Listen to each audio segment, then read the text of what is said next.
Stipends.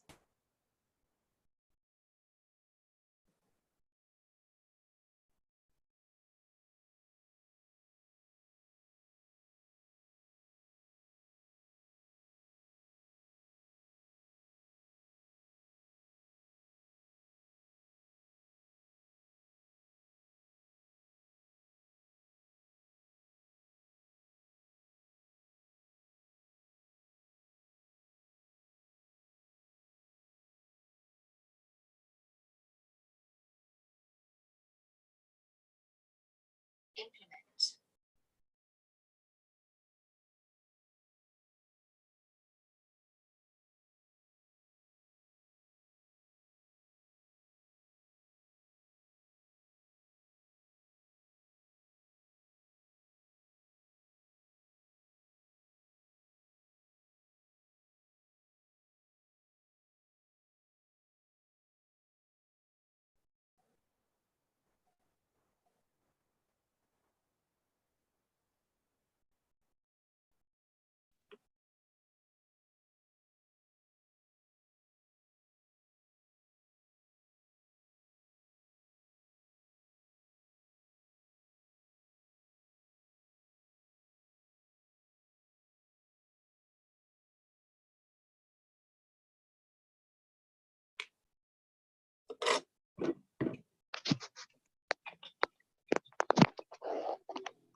Event on a Friday afternoon. Who would have thought? But yeah, quick introductions. Since we have so many different groups in here, definitely want to acknowledge everyone. So we have the Watson scholars, Watson students completing the accelerator in Boulder, Colorado. Everyone say hi. Where are you? Hey, there you go. Hello, hello. We also have Watson students completing the bachelor's in social entrepreneurship over in Florida. Hello, hello, at Lynn University. As well as alumni. I shouted out a couple of them that I saw on the first screen. Hello, alumni. Hi. Oh, there's Paula in the corner as well. Paulita. And then also we have prospective students who are in the process of applying to Watson, have been interviewed the last couple of days, or just in general interested in learning more about Watson. Hello, hello. And special guests as well from Universidad Francisco Marroquín from Guatemala. Hola, mi gente. Hello. Hola. So great. So quick introduction of who I am as well. I believe close to 100% of everyone in this group has received an email from me or from the Watson team in general as well. So my name is Jorge Mendez. I am the Director of External Programs and Search here at Watson Institute. And I'm also the incoming Director of Programs for a Boulder campus in Colorado. So something I'm very, very excited about. This is an official announcement. I asked for permission. So, you know, part of why I've been to Watson for 3 years and many more to come. And, you know, part of why I believe in what we do is just seeing the incredible growth and impact of our alumni, of our students. Like for me, it is, I mean, it seems like a cliche word to say, but it's like a beautiful thing to witness. The growth and mission oriented path that all our students take, and it is an incredible privilege and honor to be a part of that. And just this morning, had a meeting with 5 or 6 students here in Boulder, and we did a gratitude check-in, and my gratitude was how privileged I am to the last 3 years have met 100 plus students who are now alumni who are taking on paths of impact and growth and challenge themselves. And it's just an incredible thing to see. I'm so grateful to be a part of this. And this is why I am at Watson and will continue to do this kind of work. So all our students are part of three programs that I'm going to quickly share. The first one being the Watson Semester Accelerator in Colorado, which is a 4-month program for young entrepreneurs and innovators from across the world. I believe this cohort has students from 16 different countries, and last cohort was 21 different countries, who through training, mentorship, as well as access to community and network, are able to embark on paths of impact using entrepreneurship as a vehicle. The second program is the Bachelor's in Social Entrepreneurship with our partners at the University in Florida. And it takes all these elements of training, mentorship, and access to network and community and embeds it within a 3-year bachelor's degree. So within an academic setting, so it allows for a longer platform, for a longer canvas to graduate ready for a career that is majorly centered in their mission. Lastly, so new program, which is that we have so many guests from Guatemala, with a third program that's launching in a month or less than, roughly a month, and with Universidad Francisco Marroquín in Guatemala. So we're very excited with that. And I'm actually, so that program is a career semester accelerator. In the summer, it's a 6-week program. And I'm actually going to introduce the director of programs for the Guatemala campus, so she can give a little more detail about that. So with that is Helda Caceres. Helda? Thank you, Jorge. Yeah. Gracias, Jorge, por la introducción. Estoy súper emocionada de saber que hay tantos estudiantes de la Marroquín ahorita conectados. Como dijo Jorge, soy la directora de programas para la Universidad Francisco Marroquín, de Watson Institute. También soy exalumna de la Universidad Francisco Marroquín. Soy administradora de empresas con un minor en mercadeo, o sea que creo que me puedo identificar con muchos de ustedes, de los que están aquí conectados. Y por supuesto creo que este puesto para mí no tendría sentido si yo también no fuera una emprendedora y he pasado por ese proceso de emprendimiento.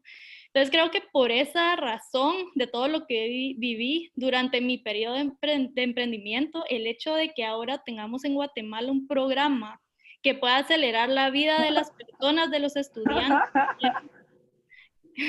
estudiantes que quieren estar en un proyecto que los ayude a acelerar su carrera para lograr antes esos pasos que pueden tener durante su carrera. Eso es lo que más me inspira a mí de Watson. Creo que la misión principal que tenemos como Watson para Guatemala es liberar el talento de la próxima generación, que los estudiantes se puedan sentir listos para desarrollar sus propios proyectos, para impactar a las personas alrededor. Creo que el hecho de emprender, en mi caso personal, me cambió la vida. Sé que el hecho de llegar los proyectos personales que uno tiene a término le pueden cambiar la vida a cualquiera.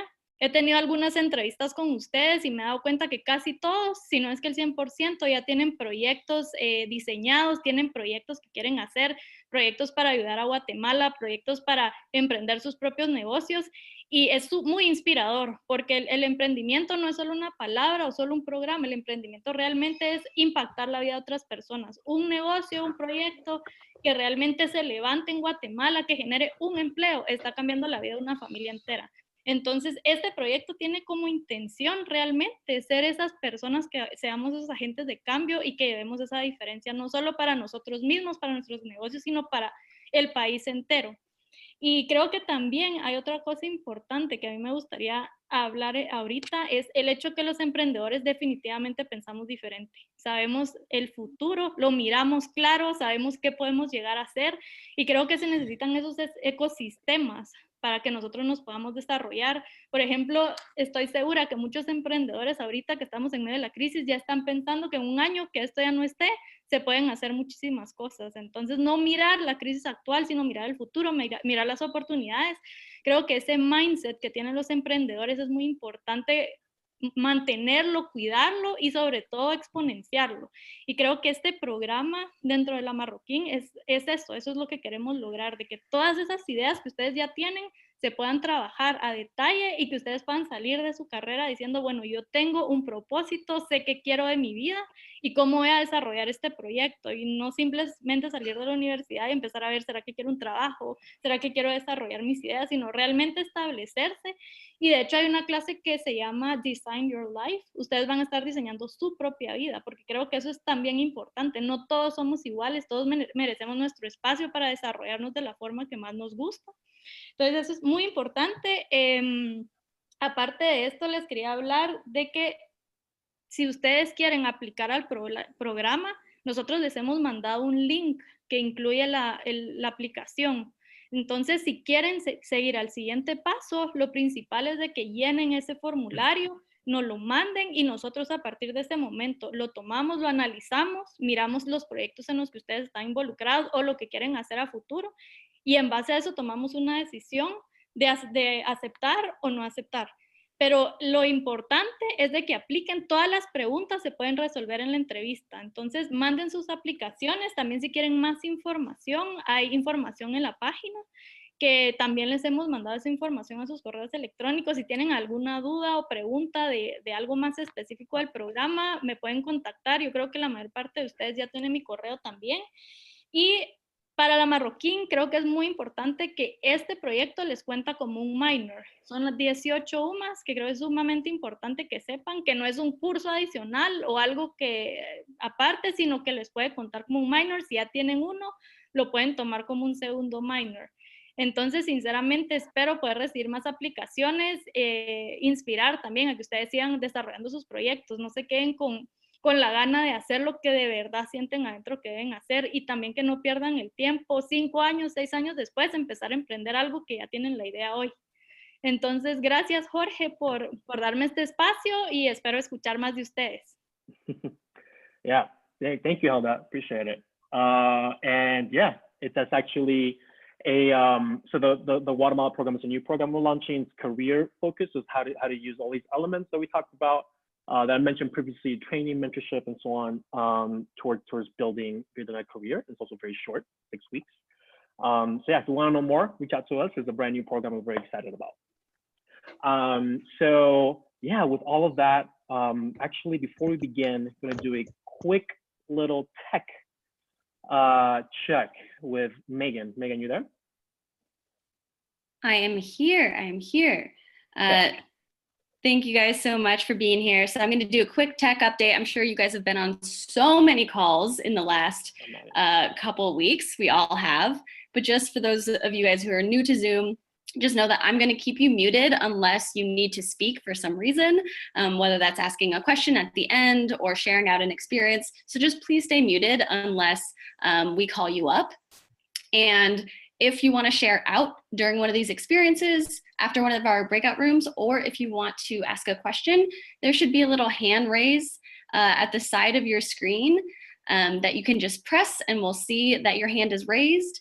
And when we get to a time when we can all share out, then I will select a couple of you guys to share, just to avoid the chaos of everyone unmuting themselves and talking at the same time. So we're going to use that kind of decorum for this. And then the other things to note is you can change your view of what you see. So in the right-hand corner, you can change from the speaker view to seeing everyone on the screen at the same time. And you can change that all up as you see fit. And lastly, we encourage you guys to keep on your videos. It's really fun to see everyone's face here, and it feels much more interactive when we have our videos on. No pressure if it's not the right place to turn on your video, but it is a very engaging thing.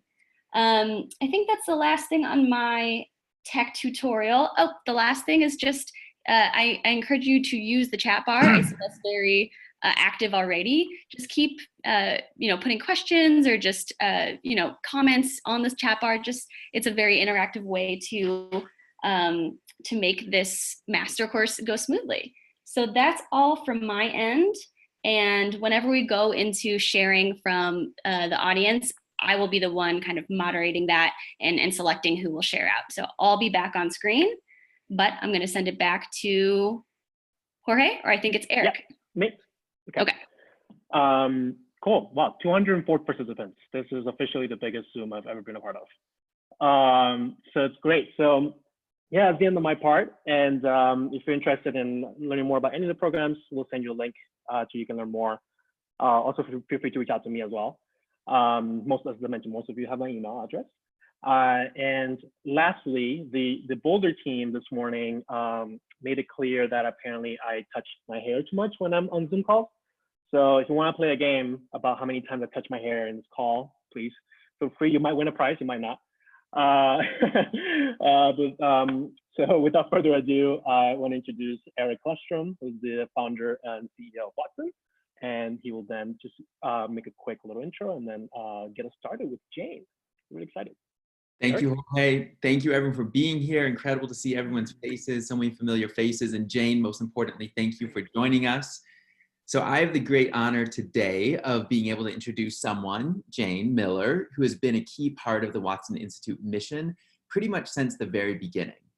From her powerful master courses to the countless scholars and alumni that she has mentored, Jane's influence really extends far and wide in the Watson Institute family of students, alumni, partners, and now through this call, many, many more.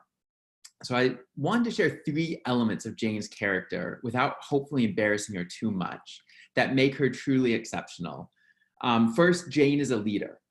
She has been a leading executive at some of the world's largest and most successful food and beverage companies, many of which we know about: PepsiCo, Frito Lay, and Heinz UK. She also has led beloved brands in the US like Rudy's Organic Bakery and Lily's Sweets, where she is currently the CEO. Jane's leadership really shines through the teams and the great companies that she builds. Jane is also a teacher. I've had the great privilege of sitting around the fireplace in Jane's home, as many of the people on this call have also had, while Jane masterfully facilitates a conversation that draws out the ideas and the potential of the Watson Institute students. And in this sense, and in so many other ways, Jane is a true teacher at heart, and we are fortunate to have her as a master course teacher at Watson Institute. And finally, Jane is a truly generous soul.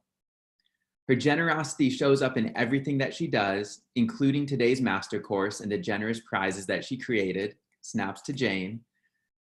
Jane is also a board member of Watson Institute and created the Jane Strode Miller Fellowship at Watson Institute in Boulder, which provides a full ride fellowship and scholarship for young entrepreneurs developing innovations in the food and beverage space. So if any of you on this call are developing innovations in the food and beverage space, I encourage you to apply for the Jane Strode Miller Fellowship specifically.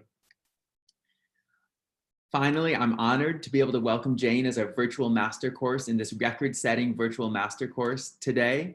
And with that said, I'm going to turn it over to you, Jane, and give you our heartfelt thanks from all of us at Watson Institute. Thanks, Eric. I am so humbled to be part of this today. If you didn't see, I do have my Watson shirt on, so we're in it with pride. And I just want to start out with a little bit of gratitude from me, which is it's actually a little bit emotional for me to look out at so many people that I have known over the years. And, you know, I mean, I'll try to get the crying pass at the start, but so many of you have been in my living room, and you've had my dog sit on your lap, and you've been out with my horses.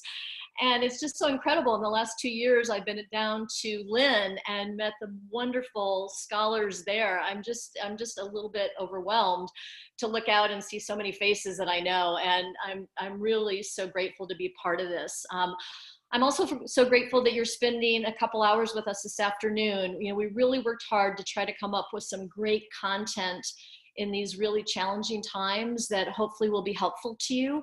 And so I'm going to just share my screen right now so I can start walking through a presentation, and we're going to kind of have a combination of me blah, blah, blahing at you, and then doing some breakouts and some share outs, and I've got some tools for you, and we've got some scholarships to talk about. So it should be a great another hour and a half of really good stuff. And of course, all of you should know that my email is jane@janeknows.com. It'll be on this first screen here. And please feel free to send me a note if there's a question or you need some one-to-one time or something. I'm so available for Watson, and I'm so appreciative to be a part of this great organization that Eric's developed. So with that, let me see if I can do a little magic here.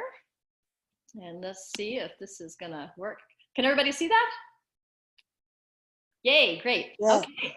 Yeah, of course. So this is my master course, and it's about any job is a good job. And this really came out of the idea that in these really difficult times, many of you are probably looking for something and you need a little extra support. So this is what this is about. So let me just get started. If I can advance the slide here. Oh, there we go. So what I'm going to talk about today is my background a little bit. So some of you in the audience, a lot of you know me. I always usually talk about my business background, but I'm going to give you a little bit of a peek under a tent about my personal background, just because I feel like that's so much more relevant today. With my team at Lily's, what's been really interesting since we've been in lockdown is that I do a daily email now with little newsy bits, and I do a weekly town hall. And in that weekly town hall, we just had one about an hour ago, we actually share what people are doing personally. And in the 35 years that I have been running a business, I've never brought personal that much into the workplace. And when I look at what's happening with COVID-19 and how it's impacting me as a leader, I will never not be so personally connected at work again. It's absolutely critical. And you as young leaders, I really ask you to think about that in your leadership style, that it isn't just about your project, it isn't just about your degree, it's about who you are and what you bring to the people that you're around. So I'm gonna give you a little bit of my background. I want to talk about fear. I want to get it on the table. We're going to do some breakout groups. Megan's going to throw us around randomly. And we're going to just like spend a couple minutes talking about what we're worried about.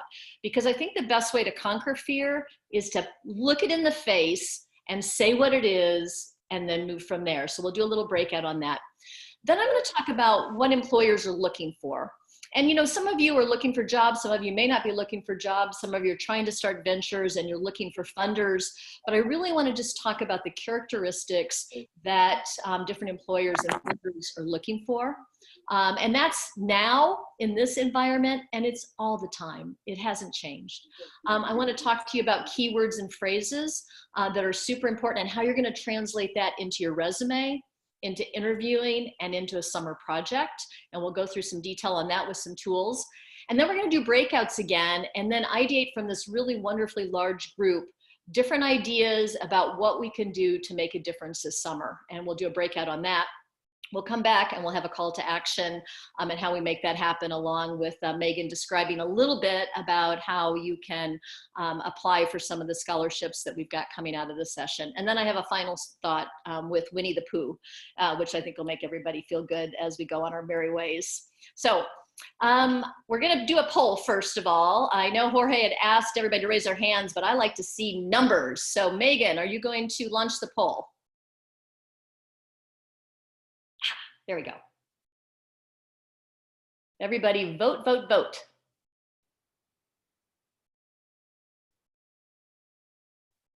Doing good.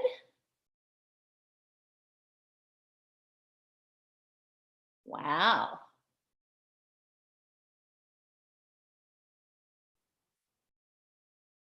Almost everybody.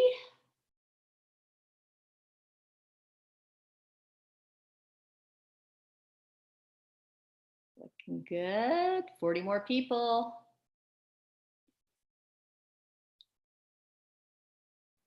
This is pretty exciting.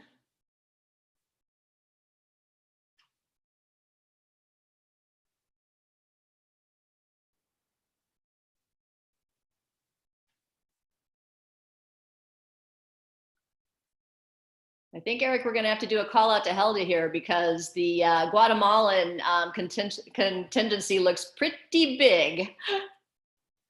Agreed. All right. UFM representation. That's awesome. A lot of them, for sure. Can everybody see the poll? Great. Awesome. Okay. Got lots of Watson alums. Look at a big group of prospective students. Welcome, welcome, welcome, welcome. Eric's gonna hold me personally responsible if you decide you don't wanna come. So I'm gonna really try to do my best so we can recruit you. So pay a lot of attention. And let's dig into the content a little bit then. Let me go, let's see, we'll share the results here. Guess that's good. Okay, Megan. Let's get rid of that. How about that? Okay, awesome.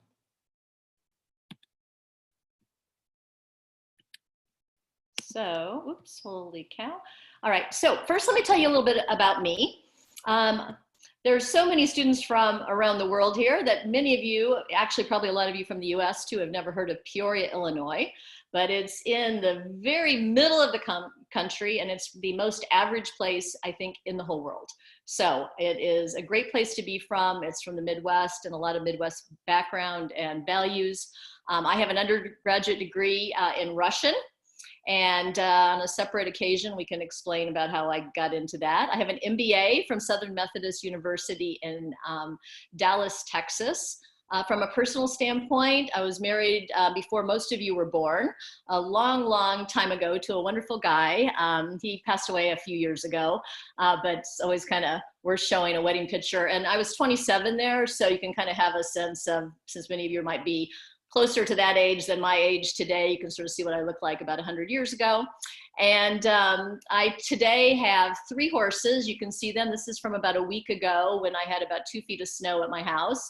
Gracie, Prince, and Lucky, and they have all been rescued from various places where they were not being treated very well. And my newest dog, who not very many people from Watson I don't think has met yet, and this is Bella, and she was adopted about a year ago. So that's kind of a little bit of my journey. I have Watson and Leeds on here, and Jane knows Watson, which you know. I'm also involved with the University of Colorado at Boulder, the Leeds School of Business. And I have a career advice website, if you have a chance to check it out, called janeknows.com, where you have a lot of stuff that you'll kind of like you'll see today that you can access pretty easily. So that's my personal journey. My business journey, Eric hit on a couple of these things, but I think it's really important because when I start to launch into some of the things around any job is a good job, I'd like for you to maybe sort of see my street cred, I guess, you know, or why I feel like I've got sort of permission to talk to you about what companies are looking for. I have done the range in my career. I've been a president at Frito Lay, which is a division of Pepsi. I ran the Heinz business, was a president of Heinz in London. I got actually hostess out of bankruptcy, so I know many of you probably have had Twinkies or cupcakes, ho-hos or ding-dongs, and they wouldn't exist today if I wasn't part of a team that saved them from a potential dismal fate. And those were all really, really big companies with lots of employees. Then I moved to Rudy's Organic Bakery, which is a natural and organic company based in Boulder. And right around the same time, started my career advice website called janeknows.com. And at that time, really launched into a lot of mentoring of young people. And this was right before I got involved with Eric and Watson. I have also done 2 failed startups. So for all of you that are entrepreneurs, which is the whole group here, I will tell you there's no shame in having something that doesn't work. And there's as much you can learn from that as from the stuff that does work. And I had two things. Many of you actually had cookie chips in my home. We love cookie chips. We couldn't eat enough cookie chips, but cookie chips just didn't have enough of a point of difference to be able to survive in the world where there's lots of cookies. And Pro-Yo, which was a high protein frozen yogurt, likewise had sort of a difficult run of it. But now I am the CEO of Lily Sweets, and I think many of you on the Boulder campus have had a chance to try some of the products.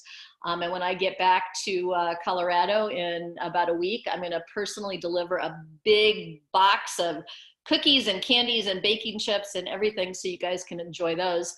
And it's really fun because Lily's is something that's totally different than anything I've ever done.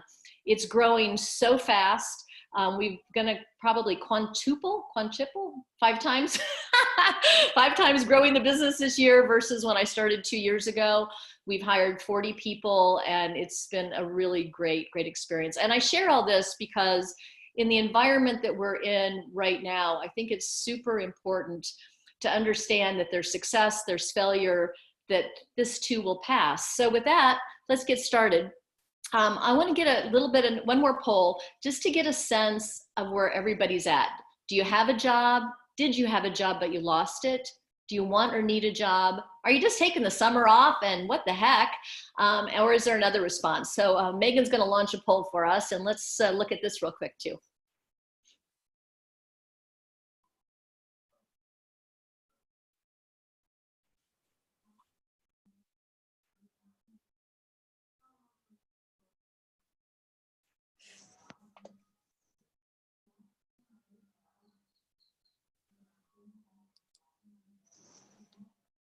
And a job could also be a project that you're working on. So it doesn't mean you have to be working for the man. It could be that you have something that you're actively engaged in this summer.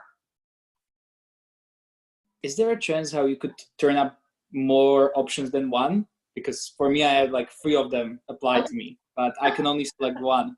So I don't know if that's possible, but that's just. Let's just do one and that'll maybe, can you pick the one as like, maybe top of mind, and then, because this just kind of helps us frame up the discussion. Sure, thanks. Thanks, Samuel.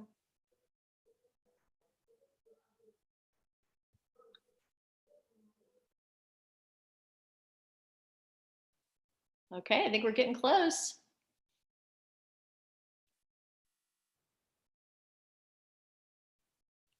All right, well, I think that's a pretty good representation. So it looks like about a quarter of us have a job this summer. About 30% want or need a job. Looks like quite a few of you lost a job because of COVID-19, and we can talk a little bit about that. Really happy to see that some of you are just happy to have the summer off. Woohoo, that's awesome.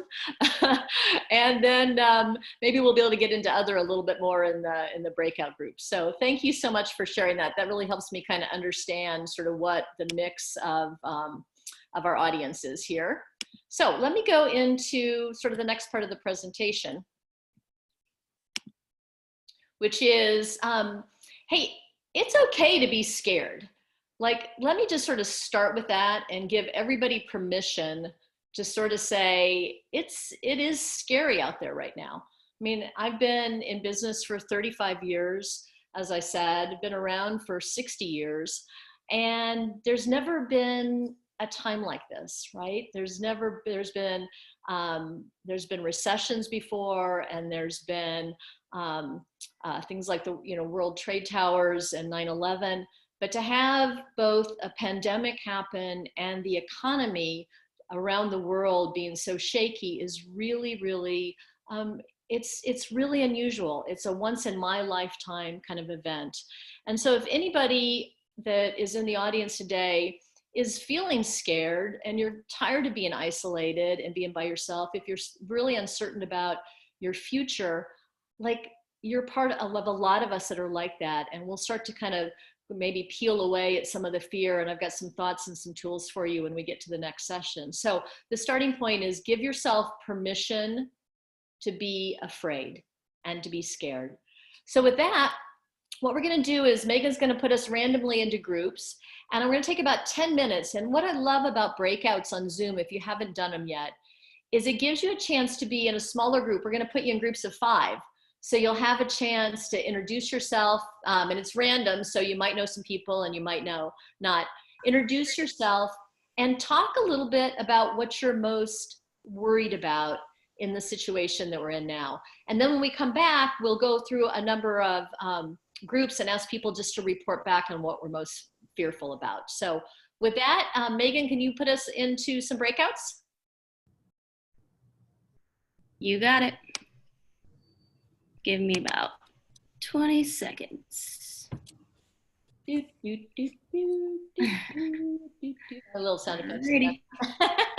You guys will be prompted to go into your rooms. Please accept, and then you'll be whisked away virtually into a new room. And we'll all come back here in about 10 minutes. That's right.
Like, you know, just a thank.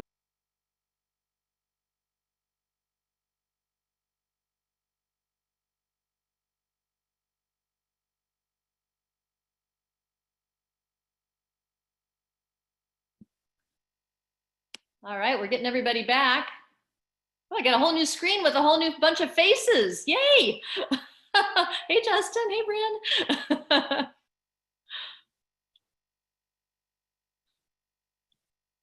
I think we're all back, Jane.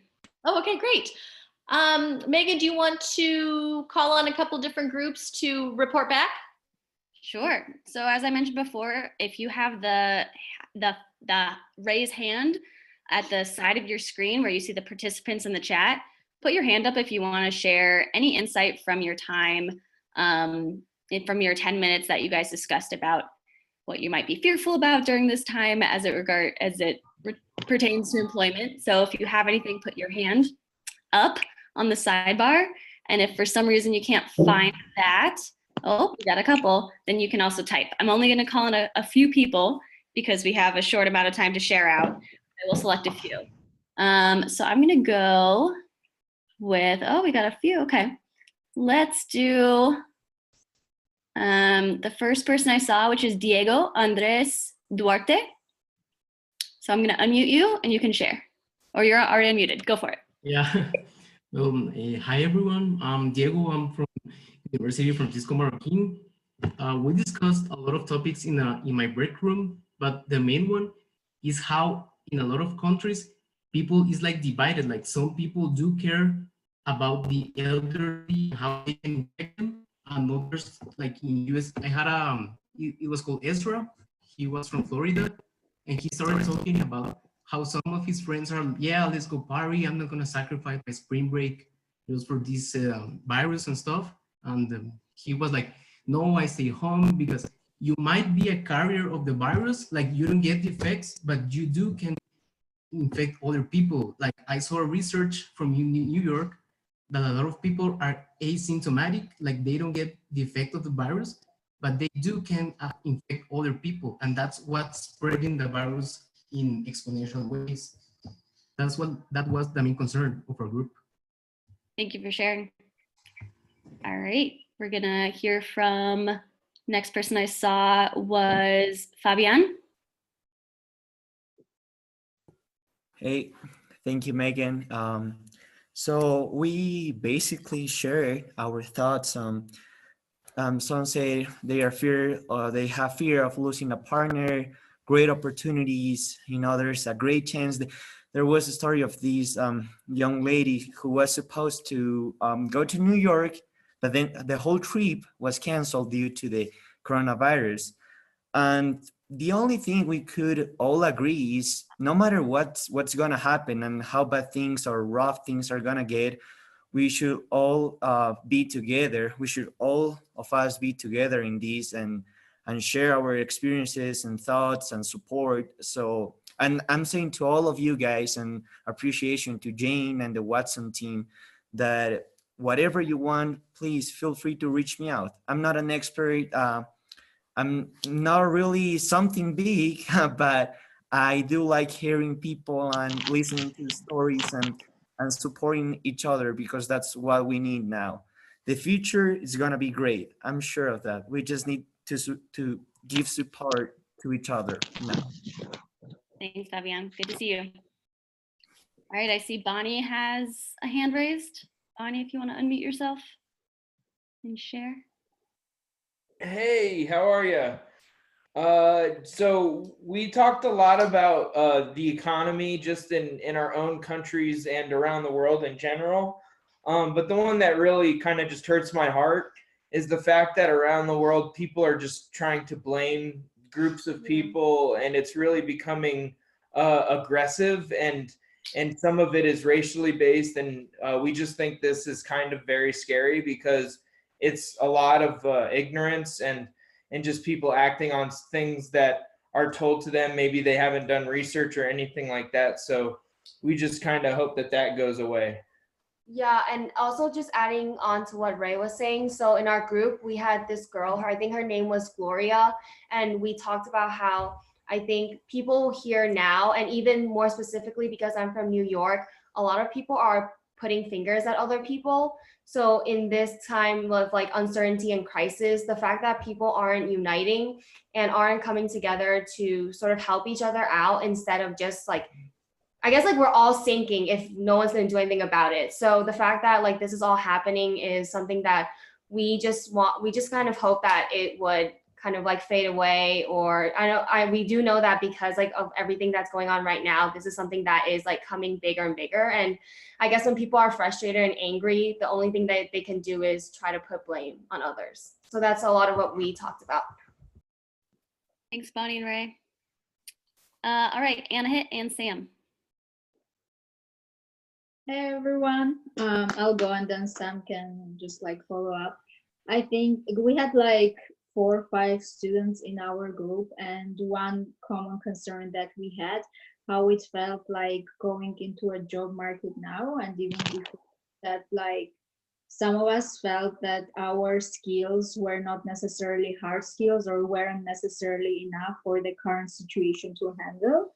And so we would need some sort of assistance in either articulating on and reflecting what hard skills we have, or trying to adapt and learn by ourselves. And you can go. I think you said it well now. Okay. Nothing to add. Thanks, guys. All right, we'll hear from Melina. Hi, everyone. So like in my group, basically only 2 people talked. And well, in my opinion, what I say was that, for example, my biggest fear is that I can't like afford college. What? Okay, so I can afford college because like of course my dad has his contract suspended, and because of all the pandemic, jobs are like being lost. And well, I found it really interesting because like the other guy that spoke told me that his biggest fear, like because he's just graduating from college, that he like can't get a job because the economy is all like oppressed and everything.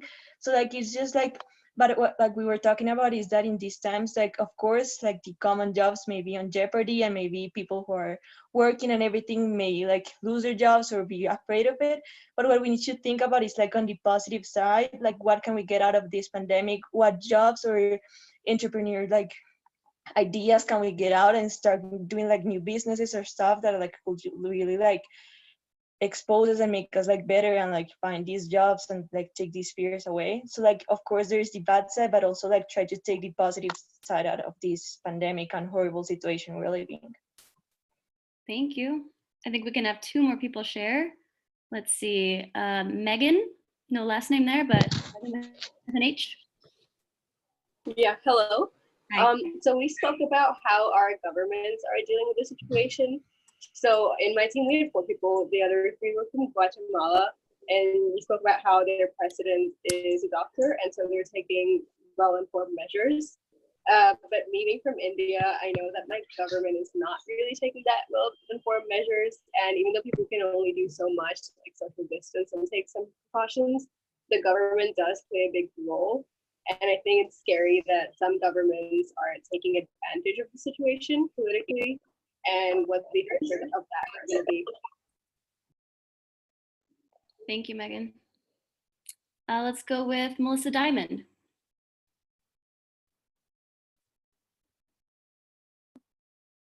Hi, everyone.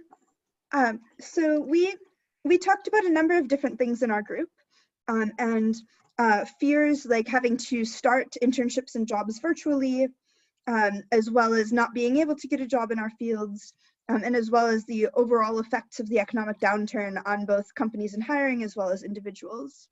And one thing that really stood out to me within our group is the potential that we have to help each other in these areas. For example, 2 of the other students in my group talked about jobs that they're hoping to get, and I have connections that are hiring in those fields right now. And so I think there's also a lot of potential here to resolve some of those fears just by connecting with others within this community. Thank you, Melissa. And maybe we have time for one more. Let's do Aditya. I see you there. Your hand raised. Yeah, hi. Hi. So like in our group, like we had a quite varied understanding. Like we had Chloe from China, we had Charles from Kenya, and it was just like understanding how geographies are like impacting fear in a person of mind a lot. For me personally, my biggest fear is that I serve to street food vendors, and currently in India there are like more than 175 million people eating on street food daily, and like a lot of street food vendors, but currently no one is employed. So basically they have zero income from past last 1.5 months, and that is affecting them a lot. So it's basically understanding the impact of that on a bottom level of pyramid, that okay, how that works, and that is kind of creating fear in my mind that how it should go. And yeah, that is much more about it. Thank you. Thank you, Aditya. All right, we're going to transition back to Jane. I really appreciate you guys sharing all of your insights from your breakout groups. That's really interesting to hear kind of all the different places you went. So Jane? Thanks, Megan. So we couldn't get everybody's point of view, but you know, in the chat section, we can capture that and we can send them around afterwards, the different ideas and everything. So if you had your hand raised, because it looks like there were a number that we weren't able to get to, and you have some things you want to share, please like share it in the chat section and we'll come back to that. But I was just taking some notes. I mean, kind of some of the big themes were obviously opportunities for jobs, you know, just the loss overall, things we're afraid about, opportunities for jobs, the loss of people that we love, and just sort of being in this pandemic, this concern about pointing fingers specifically in regards to sort of racially based, and then some of the other comments about needing new skills. How do we sort of develop those? I'll talk about that a bit in a second. And I want to also say, maybe highlight a little bit of what Melina said about sort of making this, how do you make this into a positive, and how do we sort of rethink what this is doing? And I think that's a lot of what I'm going to talk about next. So thanks sort of for an intro to that. So let me throw my screen back up on here for you guys, and we'll go back into the presentation. So we just talked about fear and what we're worried most about. I want to talk for a second about the idea of it's okay to be scared, right? We talked about that, but it is this, how do we react to this, and what do we take control of? And I have here a picture of a good friend of mine. This was just taken on Wednesday, on Earth Day, and he was celebrating the 50th anniversary of Earth Day in his front yard. And Chris had a series of strokes about 2.5 years ago. And he has not recovered, and he's been to the Mayo Clinic, and they don't really know why he had the strokes. So he lives his whole life just wondering when he's going to have that next stroke that is going to be the big one. And he has taught me so much, and I want to just kind of share this with each one of you as we think about a time that's fearful. The words he uses is, you can have post-traumatic stress disorder, or how do you have post-traumatic growth and development? And as he's been in and out of hospital beds, he's spent a lot of time thinking about what that means for him in terms of growing as a person, and what he can control and what he can't control. And the one thing that we all control, regardless of the circumstance, is really our attitude and how we approach things and how we take things on. So I want to kind of set up with that, because in a world that feels like we don't control a lot, we do control our reaction to things. And I'd ask each one of you to kind of take that to heart as we sort of talk about the plan I want to walk you through in regards to any job is a good job. So I apologize to this very global audience that I only have the numbers for America here, but I think it reflects just one small part of the pandemic that we're dealing with, but they were numbers I was able to get my hands on very quickly. With 26 million Americans out of work, I know as an employer myself, all of my people, their jobs are safe. But we also are putting off any kind of hiring for right now and really being super conservative, trying to assess about what's going to happen in the economy over the next couple months and maybe even longer. So a lot of things are on hold. A lot of people that are more senior than everybody on this call are out of work right now. So people that have a lot more background, have maybe more of the hard skills already developed and are having trouble finding a job. And I only say that just as a framework to where we're gonna go next. And again, it's not to be afraid, but it's more to understand the circumstance that we're in. But what I can tell you, having been around for quite a while, is that it is gonna get better. That if you are a student of history, you know that bad times will eventually come to an end. You don't know how long or how many people will be impacted, but I really am getting some comfort if you know from your history books, Winston Churchill from Great Britain, who was a great leader during World War II, which was one of the most difficult times in our world's history. And he had a couple of key quotes that I want to share.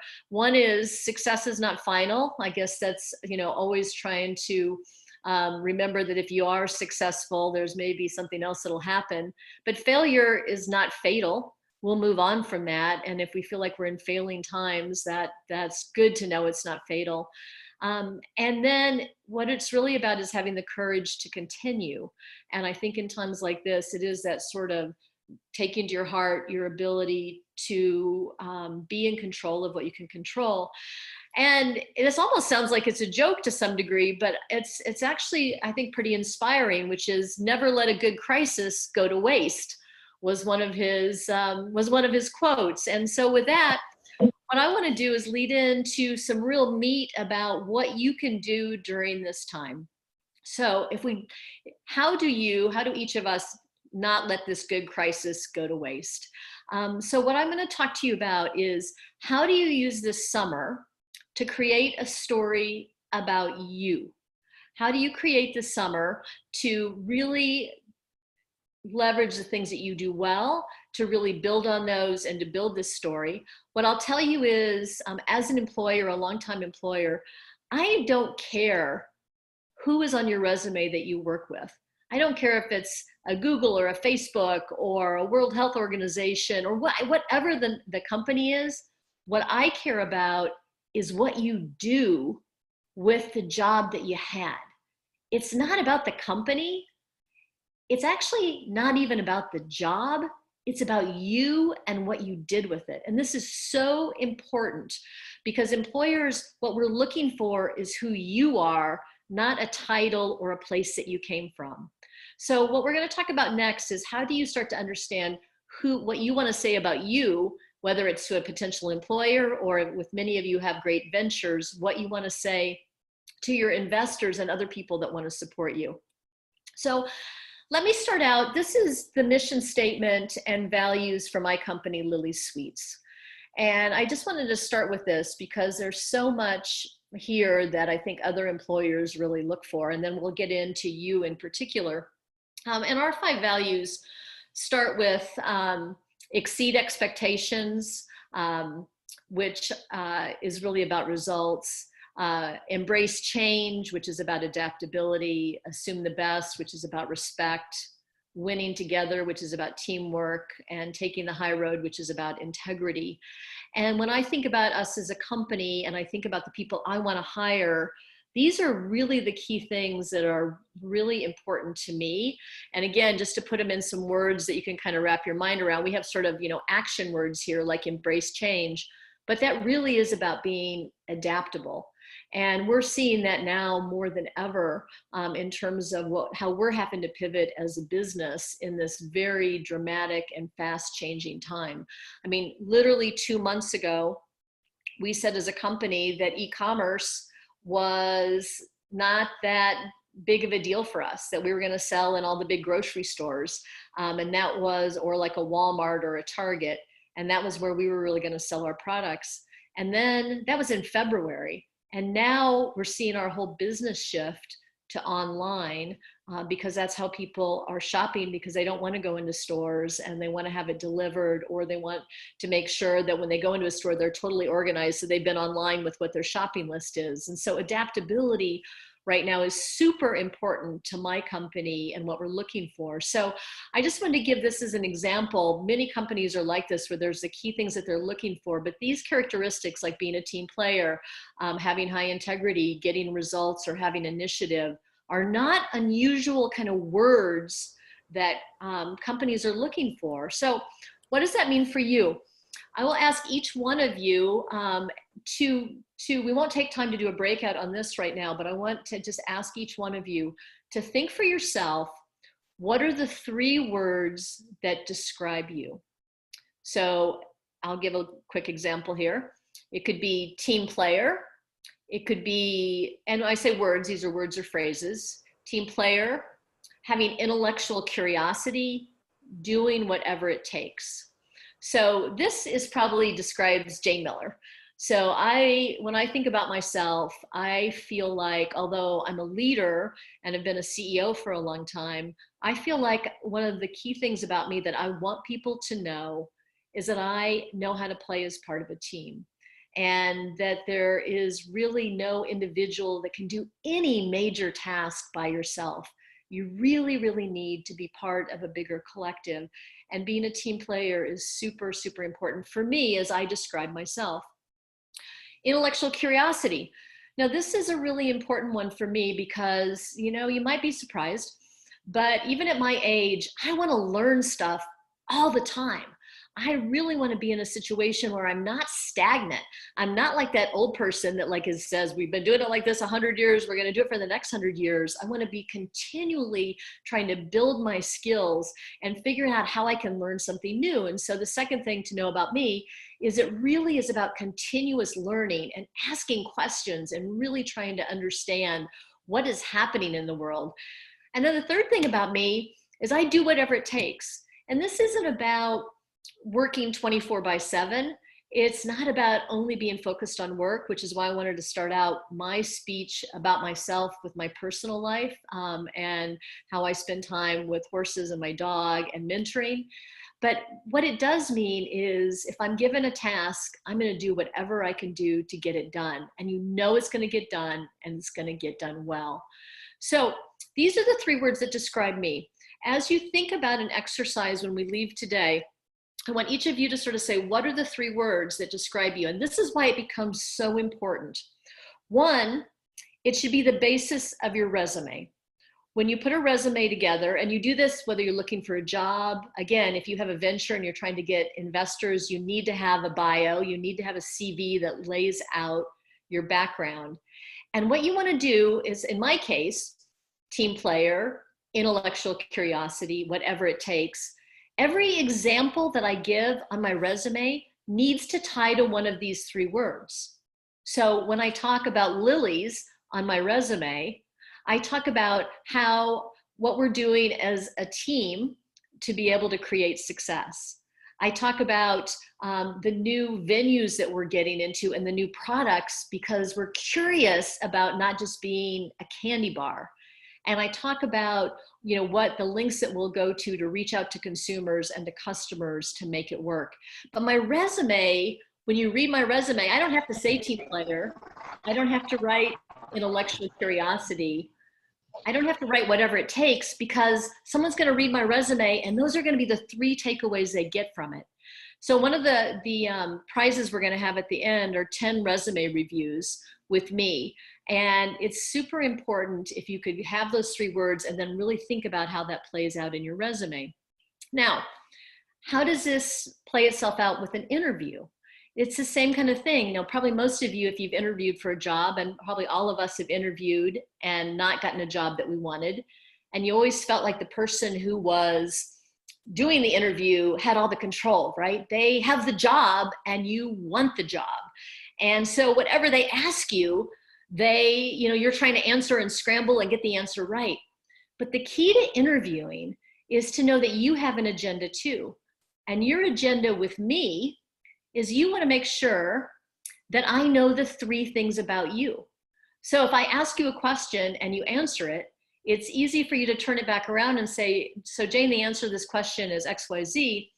But what I'd really like for you to know about me is I'm a team player. And these are the 5 things that I've done in my last job and my last class and my last group project that demonstrates that I'm a team player. And so these 3 words become sort of the foundation for what you're looking for and what you're trying to do as you represent yourself. Now, this then plays out in terms of how you look for opportunities. So now let me talk a little bit about the next step on this and how we look at this summer. And I'm going to put this into 4 buckets. So I'm going to put it into paid opportunities because most of us need to make money to support ourselves. I'm going to put this into volunteer opportunities. I'm going to put this into personal development, and then I'm going to have a column on your dream job. And I know all of you are familiar with doing Google Docs and being able to go online into Excel spreadsheets and be able to track all these things. But I'm going to walk through each one of these buckets as you think about the summer, and this will be a lead in into our next breakout group. But the question is going to be, when you are interviewing for a job in the future or you're looking for funding, what did you do during this pandemic? What did you do? It's not going to be, tell me just about the particular job that you had. It's going to be, what did you do during this time? And we're going to break it into these kind of 4 categories. So I just have a couple of examples here about different paid opportunities. And I've kind of framed this up in potential jobs that maybe you wouldn't have thought of, and what you can learn in that job and what it says about you. Because again, it's not about the job itself. It's about what you can learn and how you can talk about it. So let's think about the job market now. And I'll speak in the US because I'm obviously much most familiar here, but I know there's corollaries all around the world. In the US right now, as I said, 26 million people don't have jobs. But Amazon is hiring hundreds of thousands of people to be able to keep up with this e-commerce business. Now, many of you probably thought, hey, the reason why I'm studying and why I want to be a Watson Scholar is because I don't want to work in a warehouse. But let me just say that this summer, this is a very, very different time. And I think the idea of going someplace to get a job where you can get paid and they're hiring very dramatically is to think about it a little bit differently. And what do you learn out of that? You can learn about supply chain. You can learn about how this all comes together before it gets to a customer. And it really will show to your employer that you're doing whatever it takes. Like you are going to go work in a factory on a warehouse floor to be able to have a paid opportunity and learn what you can in that job. My next example is Instacart. So many people are now, again, I'm in the food industry, so my examples might have a little bit more relevance towards that. A lot of people are not wanting to go in stores for fear of getting ill, especially older people. And so Instacart has grown into a huge business. And I have a number of friends that are like my age that are out of work that are actually doing this and making really great money. And what do you learn in that? You learn about customer service, because you're talking to people and you're dropping off their product. You're really trying to make sure that you're dealing with store personnel when you're in the stores. And again, it's kind of example of do whatever it takes. You could create your own business. Like, what are the holes that are happening with the economy being shut down to some degree? Could you be a neighborhood dog walker? Could you start a car wash business locally, going door to door and looking at who needs to have their car washed? And again, these are just answers, sort of food for thought for you as we get into the breakout groups. And in that particular case, you can learn about entrepreneurship, and you also learn about taking initiative. And again, initiative is one of the key things that employers look for. I met a woman recently who was laid off, and she is going to thrift stores and buying clothes that people have given to thrift stores to sell, buying them at really cheap prices, and then going online and selling them again. So like brand names that somebody's discarded, and she's reselling those, and she's created a whole business around this. So paid opportunities can be there. It's about being creative and about thinking about jobs that might not have been like your #1 list from a career, but they're great ways to get paid. The second thing is volunteer opportunities. My good friend Chris Bentley, the guy with the stroke from the previous couple pages, you know, he said what we should have on everybody's headline is, I put my career on hold this summer to be on the front lines of the response to COVID-19. That I actually am going to volunteer because I want to make a difference. And here's just a number of examples of different things that you could potentially do, from a crisis hotline to stocking food banks to working at the Humane Society to running errands for seniors. So I think there's a lot of different ways you can kind of think about that. The next one is personal development. Don't take this lightly. When you come out of this summer, part of what I'd love to hear about what you've done is, what have you done for yourself? What if you read one great novel a week? What if you train for a race? Maybe you learn a language or tutor someone's kids. I mean, again, it's not about the company and the job, it's what you did with your time. And to me, this one's especially important because I think self-care during times of stress are really, really important. And when we get on the other side of this, when I meet young people like yourselves that are going to talk about what they did, I want to know what you did for you. And I think that's super, super important. And the fourth one is to make sure that you have your own dream board for the companies or the business that you want to start, and keep a list of those companies that you're interested in, or those opportunities that you want to start, or the people that you want to meet. And so when we get through this sort of short-term dilemma that we're in and this crisis that we're in, that you have your dream out there, that you can still work for that. And it goes back to the 3 words that you need to know about yourself can help you in each one of those buckets. So those are just some tools to think about the summer. What I'd like to do now is Megan's going to put us back into some breakout groups. I'd like to have you brainstorm. I gave you some idea on paid. I gave you some idea on volunteer. I gave you some ideas on personal development. In your smaller group, talk a little bit about different projects that you could see that might build on your keywords. And you don't need to maybe think about all 3 of them. Maybe think about 1 word right now and what some jobs could be that you could do this summer. And then we're going to come back and have a little bit longer report back, because I really want to be able to share the good ideas that are coming from the almost 200 people that are still on the call with us. So with that, Megan, you want to send us into some groups? Absolutely. And I'll broadcast the prompt to everyone so you'll be able to see it on your screen. So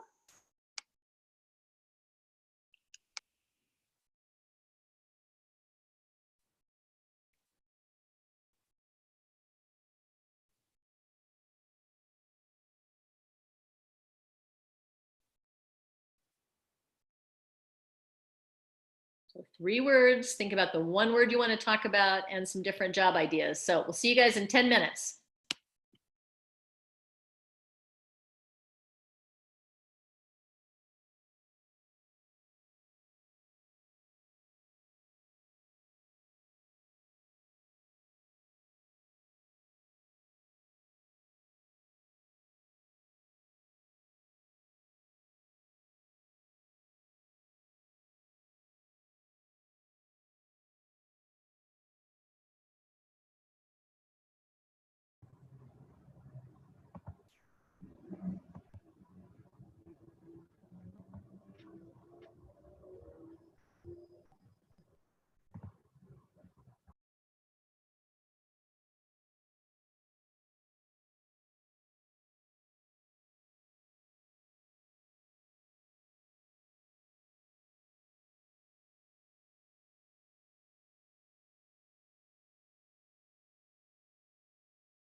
All right, I think we should all be back now. We're going to share, oh, my video's not on. There we go. We're going to share, have a couple people share just like last time. So as before, just put up your hand if you want to share just a thought from your breakout room. Any cool ideas that emerged, any interesting conversations, and yeah, just keep your response around 30 seconds or less so that more people can share. And I was told that last time some people don't have the functionality to put up their hand. So if you cannot do that, first check in your reactions on the right-hand side of your screen to see if you can. If not, then you can chat, put something in the chat bar like, I want to share, and I'll also consider those as well. So we'll take a couple of people to share out if you are interested in sharing with the group. So the first person I saw was Abdallah. Abdallah, feel free to share. Thank you, Megan. And hello, everyone. I hope you're surviving through these like crazy times, and I'm super sure it's gonna get better soon. So what we were discussing is that the idea of especially personal development, that a lot of us went to meditation and gratitude activities and putting in a journal, and we might have not been doing that if not for the whole situation that we're in, and that's something that we're super thankful for, that it made us discover this like peaceful aspect of our personality. Also, something that we did point out is that the whole ideology of that it is okay not to be okay. Like, we're going through a pandemic, we're going through a period, and it's super okay if we are not the most productive people on earth for sometimes, and it's okay to rest a bit, and it's okay to take it easy. And don't put that burden that there has to be this extraordinary achievement coming out of this as something that actually stresses you more and puts you more in a procrastination type of zone. So yeah, those were like the two main insights we had. Super nice meeting everyone. Thanks, Abdallah. Yifan. Hi, Yifan. Hi, everyone. My name is Yifan from China. So in our group, we only had more time to discuss about the first question, demonstrate the keywords of ourselves. I think majority of us are good team player, and it's curiosity that keeps us keep learning and keep trying different things, as well as being resilient and adaptive to the different situations. In terms of opportunities, I think it's more towards the personal development. We mentioned about reading different books, keep learning, and also the coding skills that might be useful and fun in the future. Thanks. Thanks, Yifan. Good to hear from you. Gwen is next. Hi, everyone. This is Gwen from China. And in our group, we kind of talked about how we had to become more adaptable in this like very strange time. For example, I think one of our group members mentioned that how like his companies like made bow ties, but now they're shifting to make face masks for the communities. And then we also talked about, we focused more on like how we could kind of give back to our communities and then be more creative at problem solving when things are uncertain. For example, we addressed that there were many like communities that we don't hear about in our media now. For example, like when we all talking about online schools, there are people in China and all over the world who do not have access to internet or computers, and then how will they get their education? And then is there any way we can do, maybe not now, but in the future, if not now, in the future, like how we could kind of respond to this issue and help like them to adapt to this like this difficult time. I guess that's what we talked about mostly. Thank you, Gwen. All right, Katie Rates is next. Hi. So one thing that I was really impressed by, Charles said that one of his words that really defines him is writing, and he is going to write a book this summer. So I thought of all of the impressive things that I could have heard somebody say, that is probably the most impressive.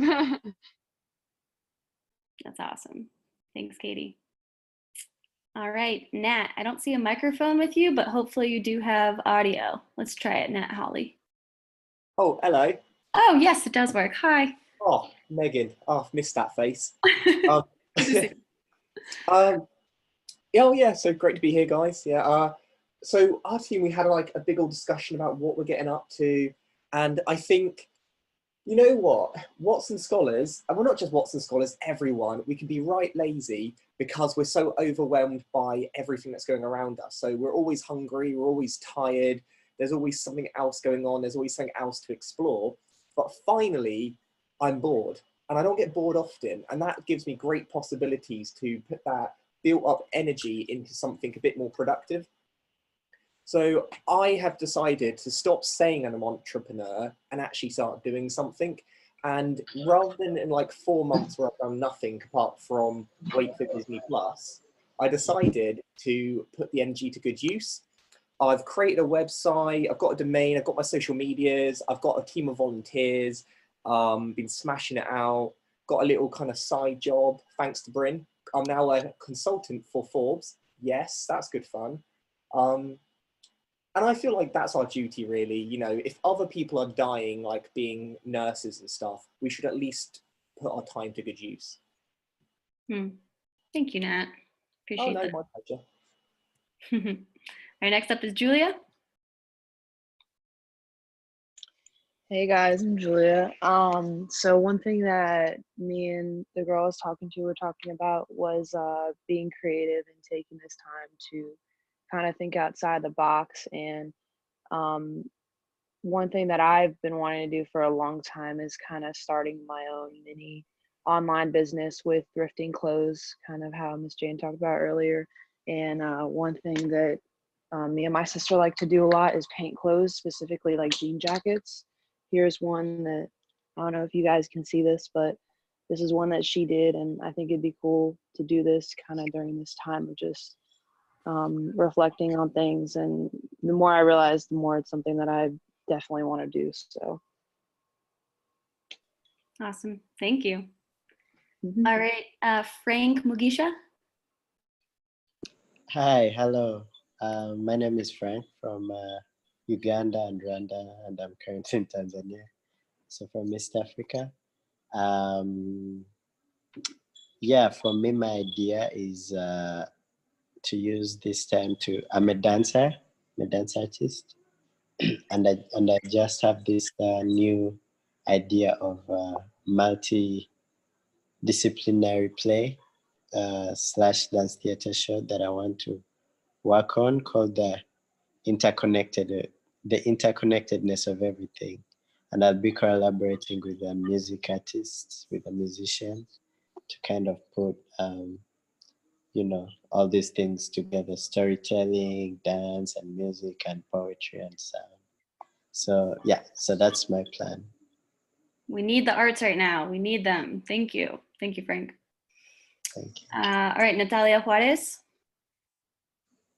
Hi, so I'm from Guatemala, and we discussed some topics. But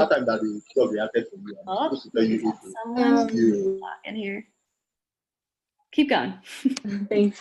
The main one was about integrity and being empathetic, and I think that those are very important, especially during this crisis, because we have to look for ways to be useful and help people around us, but don't take advantage of those people. So I thought that was like something that we all had in common, which was very good. And some people in our group were already doing volunteer work, so I think that was amazing to see. And I would like for all of you guys to think of ways that you can help those around you, your family, being there, playing, all those things can be helpful during these times. And maybe we don't think about it, we just think about ourselves. So I think that was a good point. Thank you. I think it's a great point of redefining what productivity means and redefining what you should be doing with your time, like using this as a, I love that. Thank you. All right, next one is Arif Khan. Arif Khan. Yes, hello, hi. My name is Arif Khan from South Florida. So one of the things that we actually talked about was like how we never really have downtime like this ever again. So so I think it's really important to like use this time wisely. It's like, so for example, one thing that I am doing is me and my partners are actually working on our real estate licenses. So sometime in the future we can create our own real estate agency, which is something we have been thinking about for a really long time, and I'm so happy that now we actually have time to put in some work and effort into this really huge idea for hopefully all of us. Thank you for sharing. Alexandra Donis. Hi, this is Alex from Guatemala City. So we talked a lot about ideas and all of that, but the one thing that struck me the most was something that we all had in common. It didn't actually go like in our 3 words, but I picked it up, and that's the fact that none of us kind of like stayed in a feeling sorry for ourselves kind of phase. We're more like, okay, this is happening, this can happen, and this is how we are going to prepare, and this is what we're going to do about it, and all of that.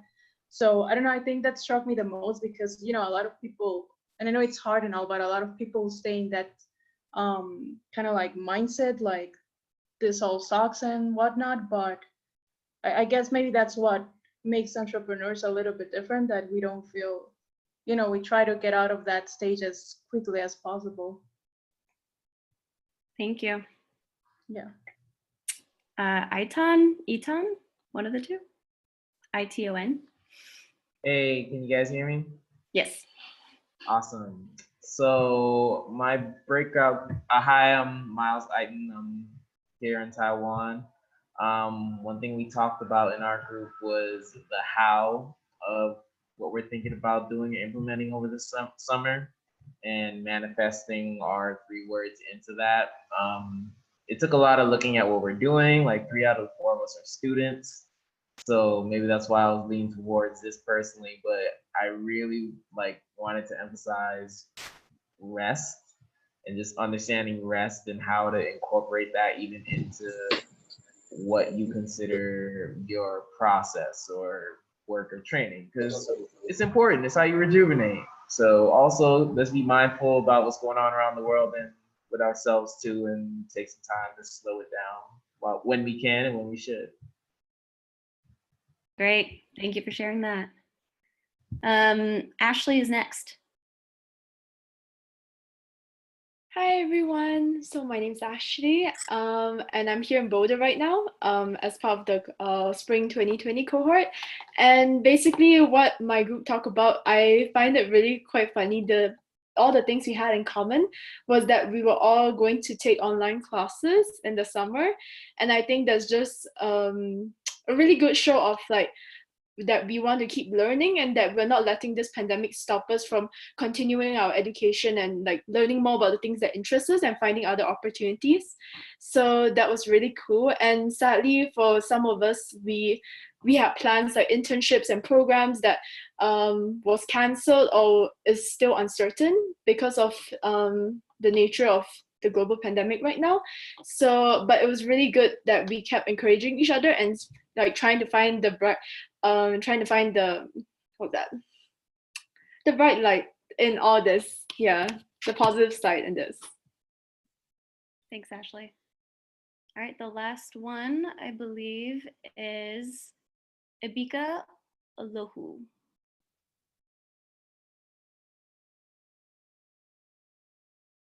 You there, Ibika?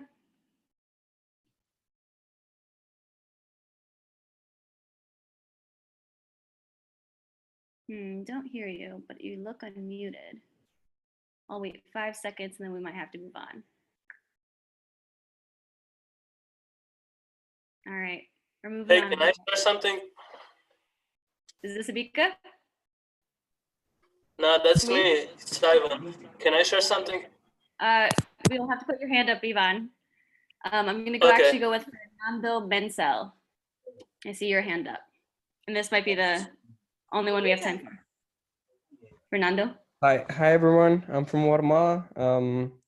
So the things we talked about was like knowing yourself better and finding things to do with your time and trying to be productive, but also rest. So the things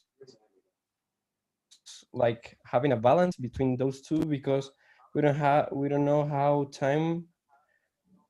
much time we're gonna be like this. So that's interesting to know about what to do with our time. So yeah, that's it.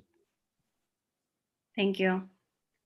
All right, Ivan, we might have time for a couple seconds of you sharing. What would you like to share, Ivan? So yeah, thank you. I would actually like to just use this opportunity, and I would like to just speak to all the people from China. I read something in a sport news that China is planning to pump a lot of billions in the ski industry. So please, all the people from China, I would like to have you on my team. I will put my email in the chat, and please contact me, because I have a skill learning tool that I'm working on right now, and the thing would be, I mean, it would be just a great opportunity to start something in China there. So yeah, please email me. Thank you. Thank you. All right, we're gonna go back to you, Jane.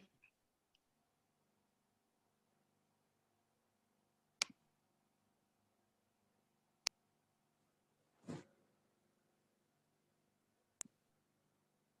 think you're muted, Jane.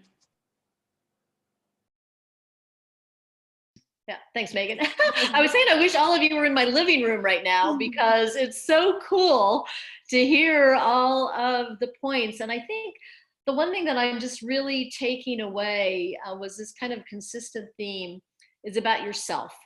It's so much about you taking care of yourself and doing things for you that really, whether that's for you personally, like learning how to dance or training for something, or doing something for yourself with people that you love, or learning something new, but really, really taking the time that while we have the time to be easy on yourself, because it's a long game and this is a stressful time. And I'm super excited about all the ideas that you had. It was just absolutely amazing. So we're just gonna have a couple more things here. Let's see. So we've talked about the 3 words, we talked about a bunch of ideas, and so let's make it happen. We've got some prizes that are coming out of this, which, as I mentioned, were 10 resume reviews, and we'll do a 1-to-1 Zoom meeting. Anybody who's interested, I'm going to fund a couple of internships where I can fund your idea for the summer. And I'd love one of you to work with me this summer for a month, and like 10 hours a week, and help sort of shepherd all of the initiatives that Watson's doing. And it would just be my honor to have someone. And so Megan is going to explain what that means. Sure. Jane, if you want to stop sharing your screen, and then I'll start. Okay. How practically can this happen? So I'm sharing my screen now. You should be able to see this website, watson.is/Jane Knows application. So all of you guys, for having come to this master course, you are eligible for applying to these. So no one who is not in this master course is able to apply for these. These are exclusively for you guys. And this is to really help build, to give a little momentum to all these ideas that you had. And using this greater idea of what is a job. A job isn't necessarily where you go every day, 9 to 5, and get your paycheck from. Like, what is the job that you can have this summer? And so the first one, as Jane mentioned, is an hour of resume review. and professional advice. So you will submit here your resume as a PDF ideally, and a template that you just click on this, you make a copy of it, you can fill it out, download it, and upload it right here. And that will be all you'll need to submit for the first prize. And in the template, we really ask you, what do you want to work on? Where do you want to be in 5 years? Those kinds of things. And we'll select 10 of those. Then the next one is the Jane Knows Resolution Award. It's we're giving out 2 of these, and they're $1,000 stipends for a job that you propose. What is this job? What do you want to work on this summer? And so you will do the same thing with this template, fill it out, and turn that in on this exact same application. And the third one is Jane Knows Initiative Award, and this is for the 1-month internship with Jane Miller as well. And you'll submit your resume, your cover letter, and your internship project proposal. Basically, what would you like to accomplish? Even though there are certain things that you have to do, but there's a lot of kind of building that you can also do in this internship. And one person will be awarded that. So all you do is you fill out your name, your email, and which of these you're applying for. You can apply to multiple if you'd like. Just know that you have to upload all of your submission documents here. So just reference back up here to make sure that everything is included. And here we don't take Google Docs or anything, so you'll have to download as a PDF or as a doc the templates that you use. So just upload everything here, submit, and the date for that is May 15th. So you have over 2 weeks to make sure that that you're working on this, and know that you don't have to apply for this, but this is an opportunity that is totally open to you guys and only you guys on this call. And May 15th is the date. Then we will convene and get back to you with the results. I don't know if you want to add anything to that, Jane. No, let's see, am I mute? No, no, Megan, you did a great job. Again, I just think it's everybody, I know there's only a couple of prizes, but everybody should really go through this exercise. And the thing I love about Watson Scholars so much is that you guys take so much initiative and you're so on it. You're the most buttoned up people that I've ever been around. You're so impressive with your follow-up and what you're doing in your lives. And for those of you that are new to Watson, it's the thing that is a real differentiator in this whole program. It's about really caring and about getting stuff done. So I just would like to share my screen one more time with my final little thought. As I mentioned up front, I like Winnie the Pooh. And I wanted to just kind of leave you with this because we started up front about fears and things we were concerned about. But I wanted to end it with a positive, which all the stuff that in the world that feels like it has been canceled, the stuff that hasn't been canceled, sunshine and spring and love, our relationships, reading like we talked about, read some great books, take a nap. I mean, I love taking naps more than anything, and it's the best way to refresh yourself, your devotion, music like Frank talked about as a creative person, dancing, your imagination. Use your imagination to think about what you're going to do this summer. Be kind to those that are around you and those that you can influence. Keep talking to one another. Like I said, I wish we were in my living room more than anything because it's the best experience to get to sit and look people in the eye and cry and laugh and share and be hopeful. So many of you, you haven't ever experienced a lot yet in your life, and I hope this is the worst thing that you have to experience, but hope is always the thing that will remain. So with that, Eric, I don't know if you want to add anything, but that's all the content that I've got for today, and I'm just thrilled to have had the audience and the chance to see so many of you that I've known over the years and to see so many new wonderful faces. So thank you. Thank you so much, Jane. Megan has our official thank you and gratitude that she's going to share, but I know I can speak for all 200 plus of us who have been on this call that it means the world to me and to all of us that someone who is as busy as you are, especially during a crisis, running a quickly growing company, would be so generous to take the time for this session, plus all the time that you put in to prepare for it. Plus your generosity in creating the prizes from the resume reviews to the internship. And we're very, very grateful to have you as a member of the board of directors of Watson Institute and such an incredible part of our family and our community. So I'm going to turn it over to Megan to give the final thank you, gratitude, and closing thoughts.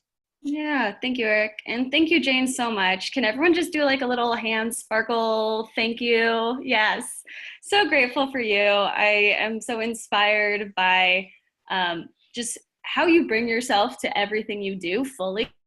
Like, I know you have a million things on your mind all the time, but when you talk to me and when you talk to us and when you're engaged with people, you are so there, and you're always thinking about how can I make this experience the best that I can for them. You're such a giver. And it's amazing to have someone with us who's equally as professionally impressive as they are personally impressive. And I've just been, glad to get to know you over the last couple of years and share some time in your living room as well as on Zoom and elsewhere. So thank you, Jane. So grateful for you. And thank you for coming up with this awesome, very interactive session as well, where I think we are all walking away with a couple of takeaways and some action items.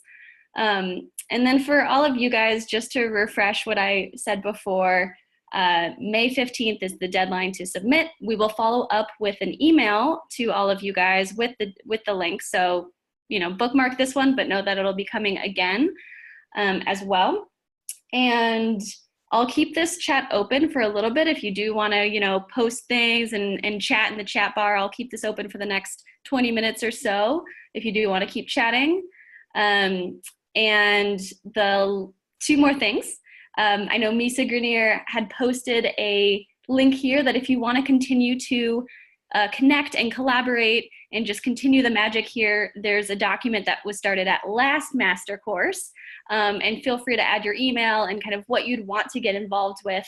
And maybe Misa, you can just post it again at the bottom so it's there. So feel free to leave your information there. And Misa is an alumna of Watson, and she's working with another alum, Justin Simpkins, on kind of creating this collaboration in these COVID times. So feel free to continue to connect there. We'll follow up with an email afterwards. And the last thing I want to do is take a group photo. It's weird to do on Zoom, but maybe if we can go back to the sparkle fingers, I think that's a very great image. And I'll just be taking some screenshots so that we can have everyone here. Oh, I love the sparkle fingers. Okay, I'm gonna start on number 1. You're gonna hear my screenshots. All right, everyone say Watson. Okay, say Jane Miller. Okay, say we can make jobs. Okay, say any job is a good job. Yay. I'm still screenshotting because there's 10 different screens here. Keep it going. This is awesome. All right, I'm on screen 6.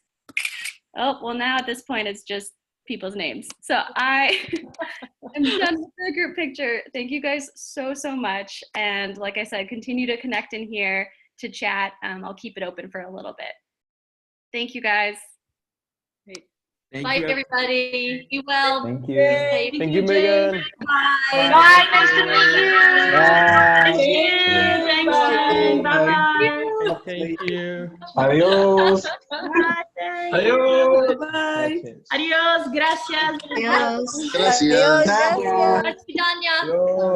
Adiós. Adiós. Catchful. Bye-bye. Adiós. Raleburra. Bye. Goodbye. Thank you.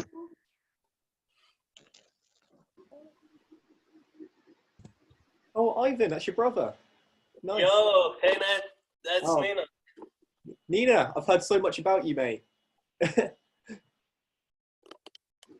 Yep. So yeah, guys, skiing is the next big thing in China. China is gonna pump billions in the ski industry. And if anybody wants to join me in the year 2022, there are gonna be Olympic Games in China. So China is trying to